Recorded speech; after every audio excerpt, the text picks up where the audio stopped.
Hi, so my name is Phil Clark. I am a member of the Southants IT networking community, and we're working with Debbie from Fareham College to pull together some videos that give a little overview of the real world of technology, really just to try and complement the T-level accreditation that's coming through in September 2020. I have been asked to pull together a quick video around how digital technologies impact organisations, individuals and society in the context of what's going on in tech at the moment. And what I've tried to do is pull together a summary of some of the interesting things in the world of technology at the moment and how I think they're going to change society over a long term. Really to try and sort of give you a bit of a background as to why technology is a really good place to be at the moment, and the T-levels is a really good qualification for you to follow up on. A little bit about the structure of the presentation. Why can I never get this working when I need to? Yeah. I'm just going to give a 30-second overview of who I am. I have done another one of these videos, so if you really want a lot of detail, you can dive into that one. But fundamentally, just a little introduction to me, and then dive straight into a graph showing what the latest digital trends are and where you can go to try and find out information about what's going on with technology and some of the analysts' view of what's going on in technology. Then I'm going to walk through what I think the likely societal or sort of business impacts are going to be of these different technologies, focusing on 5 or 6 of the more sort of obvious ones like artificial intelligence and IoT, to see what actually they all mean and how we're going to sort of counteract some of the downsides of those. And therefore, I want to just sort of give you a few pointers as to where I think it would be useful for you guys to focus your attentions if you want to get a good quality job going forward. It's a little careers pitch. And then finally, I've got a little challenge for you, a topic for you, just to give you a sense of to try and make it real as to how things are likely to evolve over the next 10, 15, 20 years. So 30 seconds on me. I am an old man. I'm 48. I live in Loxheath. I went to Fareham College in 1990 and I did computer science. And I think listening to Debbie and looking at some of the backgrounds of the T-level structure is a lot better than the A-level structure was. I was taught very theoretical information about computing and very focused on coding, specifically sort of systems analysis, systems development. This was 30 years ago though, so it's no big change. Fundamentally, I think the T-levels gives you a broader view of what technology can be used for. And from my own personal experience, I think actually knowing how you can apply technology rather than just what it is will set you up in a stronger position to do well in your career. And hopefully, this sort of video will start you thinking about some of those sort of things. But moving swiftly on, what I did to sort of give us a structure for this presentation was to leverage some of the tools that are out on the internet from analysts. So there are a number of analysts available for the technology industry, as there are in most industries, and one of the biggest analysts that in technology is a company called Gartner, Gartner. They basically spend their whole life advising big companies and getting funded by IT providers to try and predict what's going to happen in technology over the next period of time. And they've created a really interesting graphic, which is on this slide, called the hype cycle, which basically says that all technologies go through a series of phases. The first is the innovation trigger, which is its inception, when a piece of technology thinks it should emerge and someone invents it. And then if it's got enough marketing dollars behind it, it will go through a period of high expectations where everyone thinks it's going to change the world, save the world, etc. And it's quite interesting watching most technologies go through this phase. Once we've sort of reached the peak of inflated expectations, i.e. people are over-egging what it's going to do, it then falls into the trough of disillusionment. So it's obviously a downward expectation where the technology said it's going to do brilliant things, but in reality it doesn't quite deliver on those and people get a bit disillusioned with it. And then over a period of time it works through the slope of enlightenment and plateau of productivity. But most new technologies go through this cycle, and it's quite interesting to sort of follow each of their trends. And if you look on the graph to the left of this slide, you'll notice that a lot of the current discussions around technology and where they sit on this graph can be mapped onto what's going to happen over the next 10 years or so. So picking one example, if you look at 5G, which most people will probably know what it is, and I'll explain it a bit more later on, it's currently on the high point of the peak of inflated expectations, i.e. everyone thinks it's going to revolutionize the industry. And so everyone's sort of probably thinking now in reality over the next period of time, it will have a few hiccups. Certainly 5G is a good example where people think it's going to be brilliant, but it's probably going to take about 5 years to roll out fully. So there's a lot of questions about what's going on there. And so the purpose of this graph is to really give you a view of what's going on from a digital trends perspective and how things are all structured together and where they sit on that curve. If you can use this as a resource, it helps you understand where you think or where you should apply yourself to make sure you're in a good place for education and learning and jobs when you come to leave college or go through university if you choose to do so. And so this is quite a useful resource just to look at. And if you look at some of the groups or the themes of the technologies that are being discussed here, you might not be familiar with all of them, but generally speaking, they fall into four main camps. One is anything to do with intelligence, learning, automation. So where we're using computers to automate a process or learn or analyze a load of data to make that process more efficient. And so if you are in a place where you can understand the skills to support that, then clearly a lot of those technologies will be relevant to you going forward. The second one that I've spotted is obviously communication technologies. A lot of you will have heard of 5G, as I mentioned, but you might also have heard of something called Starlink. And there are a couple of other projects as well. Starlink is Elon Musk's specific technology that is putting lots and lots and lots, 12,000 satellites into orbit to primarily send broadband to areas of the world where you can't get broadband.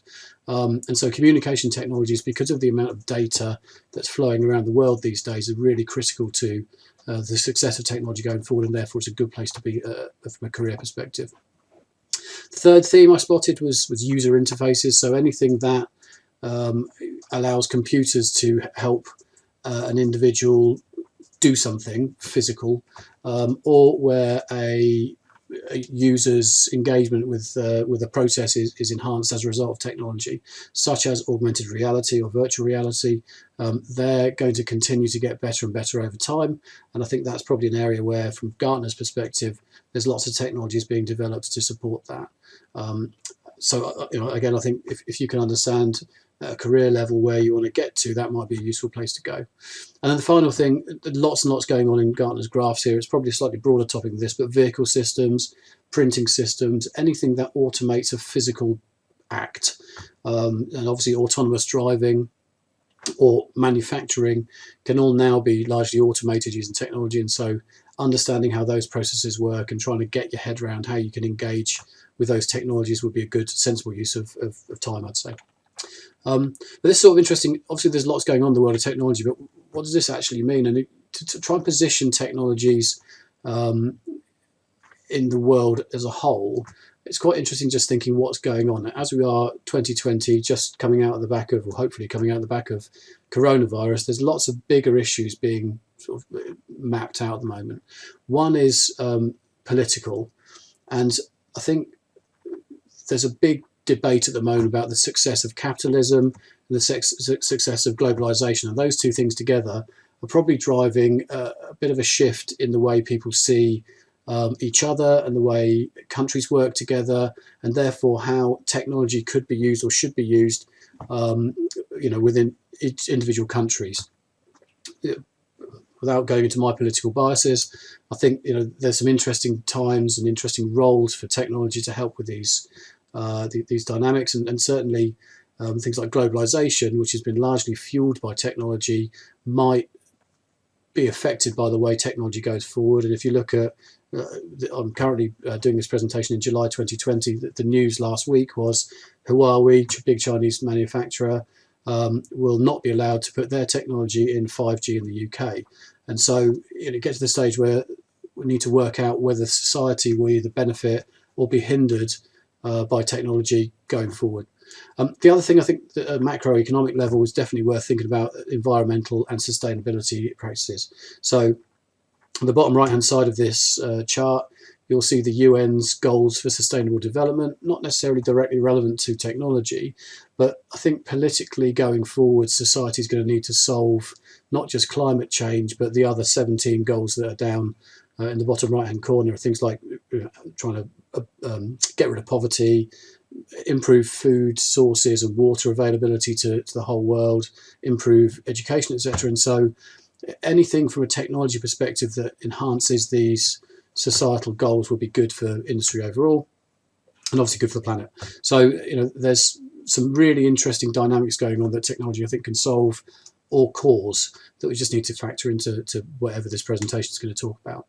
The final thing is I think everyone's more and more aware of risk. As I mentioned, obviously we're in the middle of the virus pandemic at the moment, but being aware of what's going on in our big and complex world system is something that technology would be very, very good at. And we'll talk in a minute about Internet of Things. Monitoring what's going on with the climate, but also people's health, with water systems, with all these sorts of things, is something that there's not enough people in the world to do individually, but technology can do very effectively. And so understanding how all those things come together will probably drive digital and technology trends for the next 10 to 15 years. So that's the sort of the background to it. I think looking at today's world, we are largely a globalized society, and therefore people can communicate very quickly. There's a lot of information flowing around, and as a result, I think there's almost too much information. Technology has created an environment where there's too much data to be processed, and on that basis, we need technologies to help us overcome that. I think the other thing is that, as over the last 20 years or so, people have really high expectations of technology. So they expect applications to just work. They expect to be able to put on a pair of AR goggles and see everything perfectly, and they won't understand, or certainly getting less tolerant of computer glitches, computer failures.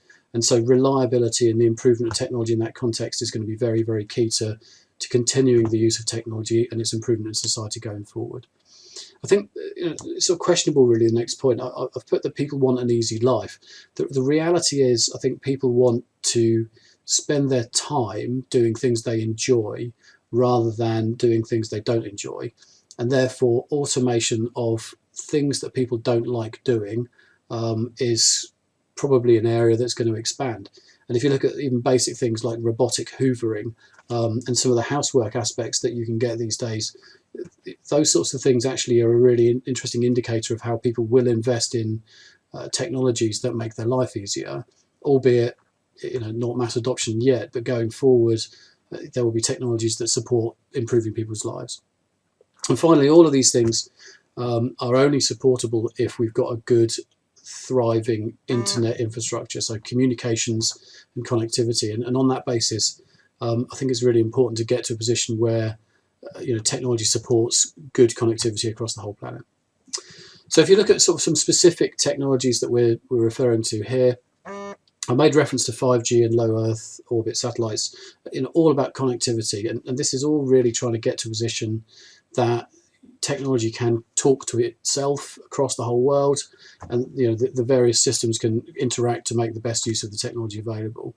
And I think certainly from an impact perspective, it's great that connectivity has been exponentially improving over the last 50 years, to the extent now that we are largely in an always-on society, or certainly will be when 4G or 5G gets rolled out.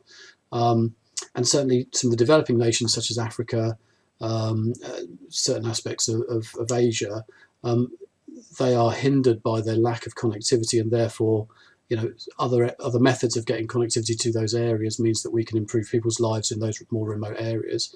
The downside is clearly, in terms of 5G, lots and lots of adverse media about whether 5G as a technology causes damage to your brain. It's a fairly commonplace anti-tech sort of view of the world. But I think there's a genuine concern about mental health, and if you're always attached to a device, do you lose sense of reality? Do you lose sense of society? Those sort of things need to be thought about as part of the technology deployment.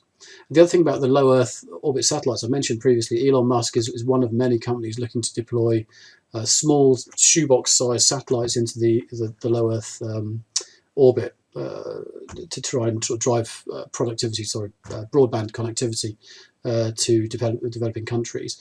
The issue we're going to have very swiftly, I think, is there is going to be lots and lots of devices just floating around in the atmosphere. And so that could cause all sorts of environmental problems. And certainly these satellites have only got a lifespan, certainly Elon Musk's satellites have only got a lifespan of about 10 years. So over the next 10 years or so, there'll be potentially satellites dropping out of the sky, and we need to make sure we manage the process of doing that. So those pieces have got some positive and negative aspects of being deployed.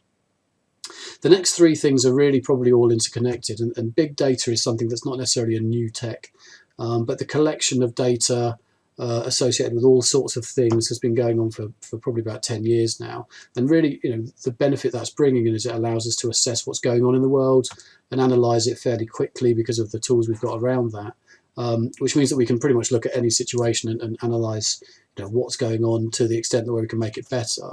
The downside is obviously way too much data, so we're all struggling a bit, even at the basic level, with just having a mobile phone. There's so much data around that you can look at, and you can go on the internet and find anything out, but you don't really know where it came from. You're not really sure of whether it's accurate or factual or not, and these sorts of things are causing problems with society, in that they're starting to doubt some of the genuine analysis or scientific analysis that's being done to our systems. Similarly, all of that data is used to make decisions, and artificial intelligence is a technology that is really trying to help us make decisions around what's going on in the world. But similarly, if there's too much data, how do you make a decision, and which data do you use? And those sorts of things really are starting to bubble to the surface now around issues we've got with artificial intelligence. Also, artificial intelligence is only as good as the rules that are written by the bloke who wrote, or the lady who wrote, those AI rules. And therefore, you start getting to a position where computers are making decisions based on which ethical boundaries, and the coders of AI could potentially be the masters of the universe if robots are starting to make decisions around the way we live our lives. So those sorts of things need a careful analysis as part of whatever happens in the future. Internet of Things, or IoT, in my view, is pretty prominent these days, and it's just getting more and more prominent. In my house, I've got a number of Alexa devices, and Google devices, and lots of others. In healthcare systems these days, there are plenty of blood flow pumps that are connected to the internet that will send an alert to another computer to warn people that there's problems with that patient or that piece of technology. And so IoT as a device segment is very, very good and helping a lot of people improve their lives. The downside is that IoT can also bring a bit of a big brother mentality. If you look at the number of CCTV cameras and video cameras around these days, it's substantially more than it used to be. And so privacy and understanding how those things are managed is something we definitely need to get on top of as part of the digital world going forward. Final two are sort of more looking at the use of technology to improve people's lives. Augmented reality and virtual reality, got a personal interest in. I think it's really, really good for giving experiences or improving people's lives from an accessibility perspective. If they're unable to travel somewhere or unable to do something, then augmented reality can help layer an image or a computer's view of the world over an actual image, and that enhances people's lives. I think the downside is, and I'll come on to this last slide, augmented reality and virtual reality could actually get you into a position where you don't know what's real anymore, and certainly people start to prefer living in the virtual world or the augmented world than the real world, which doesn't really help people being engaged in normal society and social norms. So those things need to be overcome. And if I look at my two lads who are 11 and 9, they probably spend 4 or 5 hours a day in Fortnite. This is just a very early manifestation of what is to come, because those sorts of technologies where users engage with a virtual world can actually mean they detach from the real world and lose their ability to talk to other individuals, their friends, etc. So all needs to be governed quite carefully. And the other things like autonomous vehicles, brilliant technology. I've been out in a few of these, and they are enormously clever. And certainly with regards to safety and with regards to efficiency, it's probably a lot easier for people to run a number of autonomous vehicles on a motorway with 1 or 2 feet between them, because computers can react more quickly to the environment around them. But similarly, the negative impact is there's a lot of industry that rely on driving, bus drivers, train drivers, taxi drivers. There's a number of people in industry that could be affected by these sorts of technologies, and therefore we need to understand what we can do with those roles going forward. So what do I think the likely digital future is? I mean, today we are on the cusp of a massive transformation of our society, good and bad. Realistically, the last 10 years we've been putting in place the foundations I've listed here. Connectivity is probably the biggest barrier at the moment, but once they've solved that with things like 5G, etc., we'll be in a position where we can start doing mass data collection, mass monitoring, mass analysis, and therefore start making some big decisions about how we operate as an environment or a society going forwards. And I think, in 10, 15, 20 years time, automation is going to be the name of the game. If you're in a position where your job can be automated, it will definitely be automated, and therefore our perception of work is pretty different then to it is now. A lot of manual jobs or jobs that require human interaction won't need them anymore. And from a capitalism perspective, that's clearly good for the people who are owning the companies, because they can reduce their costs by having less people on the books. But that doesn't necessarily mean that society has a purpose, and that sort of more profound thought needs to be solved before automation is mass adopted. I think the other thing is that from a manual perspective, the manual jobs will largely be focused on maintaining what I've called here life systems. So things like human support systems, water, food, energy are clearly critical to our survival as a species. But similarly, we're going to get more dependent on technology to deliver those things, and therefore manual jobs to support technology will become very, very important, and you'll be a key worker by making sure that you've got connectivity or that connectivity is maintained throughout the systems that we need. So I think there's a lot of thought needs to be applied to how these things work. And I made the point earlier, I think the purpose thing's pretty key. I mean, it would be lovely if we all did nothing and got our food served up to us, and everything just turned up and we didn't have to work for a living because everything's automated. But in real world, I think most humans require some sort of purpose to exist. And certainly anyone who's had a spell of being out of work, it's quite demoralizing and depressing. So we need to make sure that we've got a clear view of what the purpose of society is, and how individuals can feel like they're adding value to the broader remit of society going forward. And technology needs to have a strong story around that, rather than just assuming that automation's better and therefore the human value becomes less interesting. Certainly, if any of you have watched the film I, Robot with Will Smith, there's some interesting debates in there around whether automation is a good or a bad thing, and who actually ultimately makes the decisions about how society should be run. I won't ruin the ending, but it's a cracking film if you get some time. So as a Gen Z, which I would classify students of Fareham College in 2020 are, again, infrastructure is going to be needed: hardware, software, operating systems, connectivity. But I think they'll become more commoditized utilities. So they're probably going to be less paid jobs, if that's the way things work going forwards.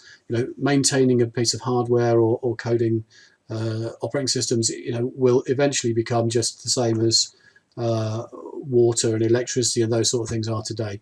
And so, whereas it's absolutely required and there's always be jobs in that area, I would say they will be slightly devalued to where they are today, because they're going to be very, very much required, but probably not very much valued. Coding, I think, is going to be the next layer up. So very similar to manufacturing at the moment. Rather than making a thing, you'll be coding a computer system that makes a thing, and therefore the coding aspects, programming, will be key going forward. No idea what languages, but certainly learning things like R, Python, even things like C. Those systems still exist now, and so if you've got those basic foundational knowledges, you can turn your hand to most programming languages. That'll be a good career to consider. I think definitely the next step up, and it'll be quite a substantial step up, is people who can perform data science. In today's job market, if you're a data scientist, you can earn a fortune, because everyone is starting to appreciate that this mountain of data we're sitting on needs some thought, needs some work, needs some structuring before it can be analysed. And so if you understand how to structure a database, how to look at a massive lump of information and turn it into something useful, that will be a high value job. Well, it is now, and I think it will continue to be so for the next 20 years or so. And then you're getting into the more specific things like automation, AI, fascinating technologies. I don't think they're quite at their full potential yet. But if you're in the game of understanding automation, I think the massive calling for people to do those sorts of jobs. The issue is it's not necessarily a technology job, it's more of a understanding processes and systems, understanding how people make decisions about what they're doing, and looking at an end-to-end process to try and work out how to make it more efficient using technology. Really interesting job from a personal perspective, and very influential. It could potentially, if automation goes as far as some people think it might, then that could replace a lot of the political and sort of managerial social management systems that we've currently got, because you just rely on a computer to make a decision rather than taking it to democracy. A bit of a political point there. And the final thing, I think, human interaction systems, it's probably a better way of describing them, but things like augmented reality, virtual reality, anything that makes an individual's interface to technology efficient and slick, and enhanced. I think it's quite specialist. It's a bit like marketing at the moment. You've got to understand how to make things work from a human psychology perspective. But in that context, again, really high value job, because I think you'll have all 8, 9, 10 billion people on the planet interacting with technology, and the businesses that will do well will be the ones that can make technology work for individuals at a personal level. So that's sort of the summary of where I think the society is going in the context of technology, and how the different current trends map onto it. I've come up with an interesting bit of homework for you if you fancy doing it. Big fan of the film Ready Player One, and if you think about where things like augmented and virtual reality could go, that as a film, in my view, personifies a lot of the good and bad sides of what could happen. So I'd recommend go and watch Ready Player One. But think about it from an educational perspective. So based on I'm not sure if you've seen it, but based on the technology that's being used to manage the Oasis, which is the virtual world in which these people live, why are we not doing it today? What are the things that are stopping us from getting there? Because clearly we're not there yet. And what technologies do you see being developed over the next 20, 30, 40 years to potentially make the Oasis a real world environment, which I think is genuinely something that could be the case. And the second thing is, from a society perspective, what risks are there from being a human being in the Oasis, in this virtual world? And try and think of it a little bit deeper than just, if I've got my VR goggles on, I might get run over if I'm crossing a road. This is more, get a bit more profound about it. One of the quotes from the film that I'll not really, it's no spoilers, but someone's quoting the amount of eye space that you can advertise in before you have a seizure. It's those sorts of things, I think, from a technology perspective, you need to think about, because I think it's relevant to developing technology of the future. The second one that could be more interesting and probably a bit deeper is have a look at the UN Societal Development Goals, the SDGs. They are really good, wholesome things that society needs to focus on to make the world a better place, and try and just pick one or two of those and think of a technology solution to that. So to improve access to food for the 8 billion people on the planet at the moment, what technology could you use? What AI or hardware, or the satellite systems, all these sort of things I've talked about in this topic, what of those could be really useful to improving access to water, or improving people's health, or improving education? So have a look at it. If you Google UN Societal Development Goals or UN SDGs, you'll see all 17 of them, and do a bit of research, and then think of a technology that's relevant to that. Anyway, I hope you found that useful. This is, I said, Phil Clark. If you've got any questions, please get in touch with Debbie, and she can reach out to me. And good luck with your T-levels.